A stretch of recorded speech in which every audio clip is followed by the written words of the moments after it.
Hello guys, তো আজ যাচ্ছি আমরা ঘুরতে। তো তোমরা ভিডিওটা লাস্ট অব্দি দেখতে থাকো আমরা কোথায় ঘুরতে যাচ্ছি। তো আমরা চলে এসেছি স্টেশনে আসার পর দেখো কোনো লোকজনই ছিল না, কারণ আমরা আসার একটু আগে ট্রেনটা বেরিয়ে গেছিলো। তারপর আমরা অনেকক্ষণ বসে থাকার পর ফাইনালি ট্রেন পেয়ে যাই আর আমরা চলে আসি আমাদের বৌদিদের বাড়িতে।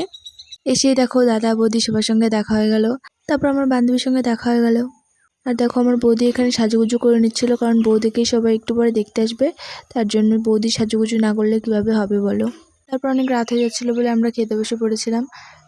আর গাইস, খাওয়া দাওয়া কমপ্লিট করার পর আমি দাদা বৌদির সঙ্গে একটু ফটো তুলে নিলাম আর একটু ভিডিও করে ঢং করে নিলাম। আর এখন যাব আমরা বাড়িতে। তো আমরা ট্রেনে উঠে পড়েছি আর ট্রেনে প্রচণ্ড হাওয়া ছিল, তার কারণে আমি সোয়েটার পরে নিয়েছিলাম, আমার খুবই ঠান্ডা লাগছিল। ট্রেন থেকে নামার পর গাইজ আমরা সোজা বাড়িতে চলে আসলাম। বাড়িতে আসার পর গাইজ আমার অনেকটা কষ্ট হয়ে গেছিলো, তো আমি আর ভিডিওটা কন্টিনিউ করছি না। তোমাদের যদি ভালো লাগে তাহলে একটা লাইক কমেন্ট শেয়ার করে দিও। সবাইকে টাটা।